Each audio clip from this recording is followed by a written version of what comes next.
guys, welcome back to my channel TechGalDiaries. Today I'm going to be walking you through a 5-minute Java tutorial, and it will be a very beginner friendly tutorial, so please make sure to keep your eye on what I am doing and follow along. I'll put the links in the description below, so please make sure that you're doing the steps because that is the best way for you to actually learn what is going on, and let's get started.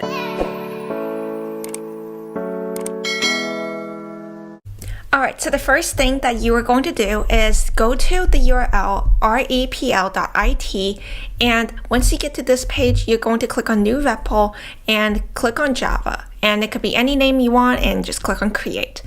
After you create it, you should see the console on the right hand side and where you're going to write your code on the left hand side. So here we have the main class, and you can think of each class like an object that is able to organize your code into chunks. So you can have a class called main, you can have another class called a different name with different functions inside, and the function is just this bit right here, and it basically has a name which you can call, and it's like a step of instructions. So you can call this function many times as you want for it to perform the instructions inside it. So right now we have this piece of code called system.out.print long hello world in quotation marks, and what this does is when you run it, it will print out a string called hello world. So if we change it here, let's change it to say something like hello Jasmine. It will then print out hello Jasmine. Now this is pretty interesting, right? You can put anything inside here and this is what it will print. Now let's try and do something a little different. Let's try to do some math, and let's create another function.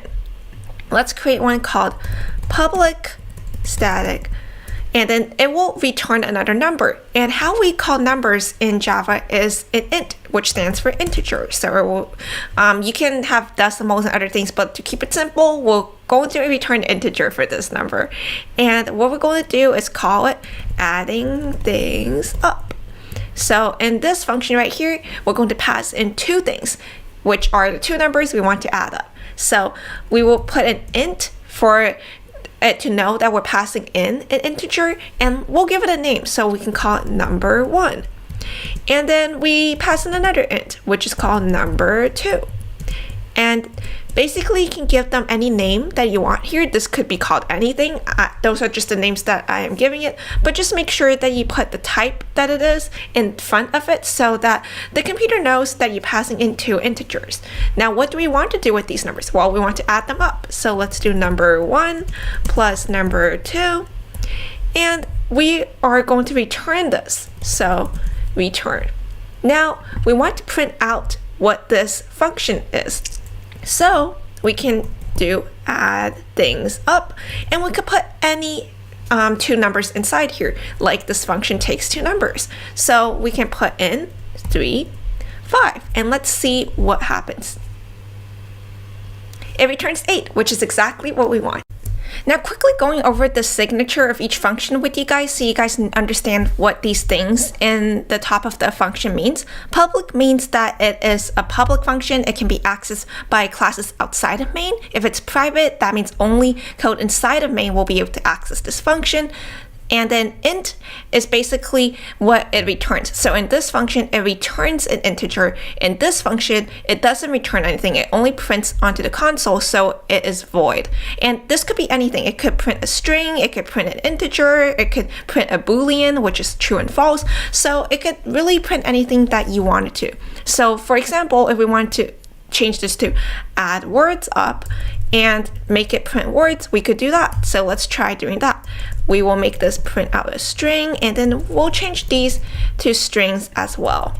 So we can make this word 1 and then make this word 2, and then in this place we will change it as well. So add words up. Let's put 2 words. So let's put my last name, and then we will put my first name in there, and let's see what happens. Oh no, there's an error. Why is that? Well, I forgot to change these. So let's change this to word 1 and word 2.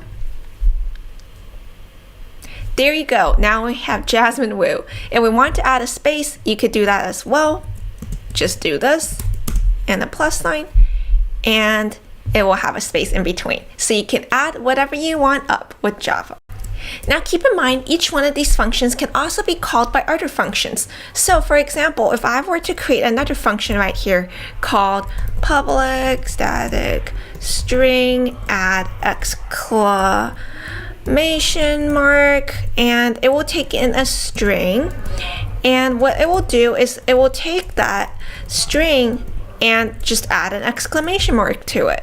Now let's call inside our previous function add words up, and how we do that is we just put in the function name add exclamation mark, and then let's run it and see what happens. There we go. It says Jasmine Wu with an exclamation. Alright guys, bonus time. Instead of adding each strings one by one like this, word 1, word 2, word 3, what if I have a lot of strings and I don't want to do this manually because it's just going to be too tedious? Well, we can do something called an array.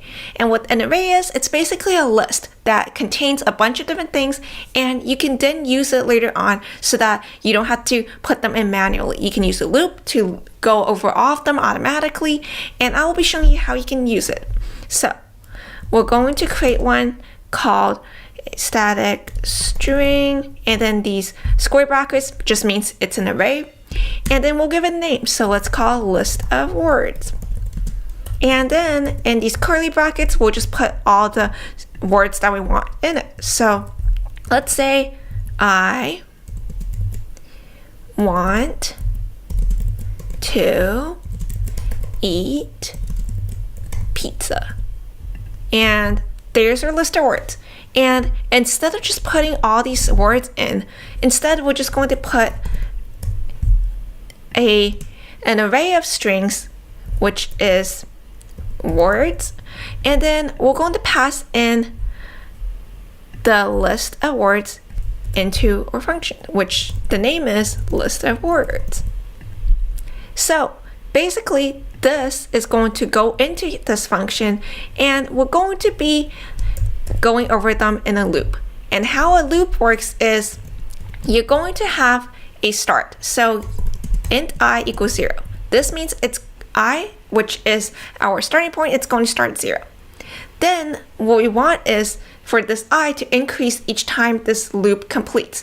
And we want it to automatically stop at a certain point. And where do we want it to stop? We have to give it a condition. So I has to be less than words dot length, which in this case, this is going to be 5, right?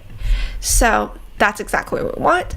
And then we will tell I to increase by 1 each time, which is I plus plus. Now inside these curly brackets, we want it to go over them and add them up automatically. So we're going to make another string called result. And we're going to make it an empty string because we don't have anything in it yet. And what we want to do each time is result will equals result plus words I. And let me explain to you what this means. What this means is, since each time this goes over, it will increase by 1, this means that it's getting the element in this list at a certain point. So when I equals 0, it is grabbing I, because in a list in Java, it starts counting at 0. So this is element 0, this is element 1, this is 2, 3, and 4. So after it adds I, it goes into this loop again. I increases by 1, so now it adds 1. Then it increases by 1 again, and then it will grab 2, and then increases by 1, grabs eat, increases it by 1, and grabs pizza, until the result is containing everything. Now let's see how this runs. And don't forget, we also have to return the result at the end. And there we go. Let's see what this returns. And there you go. You can see I want to eat pizza. It automatically went through the loop each time and grabbed each one of these elements and returned it at the end. So I hope you guys enjoyed this quick little tutorial. Make sure that you're subscribed and click the notification bell for future videos like this. And if you have any questions at all, just leave them in the comments below. I will see you guys next time. Bye.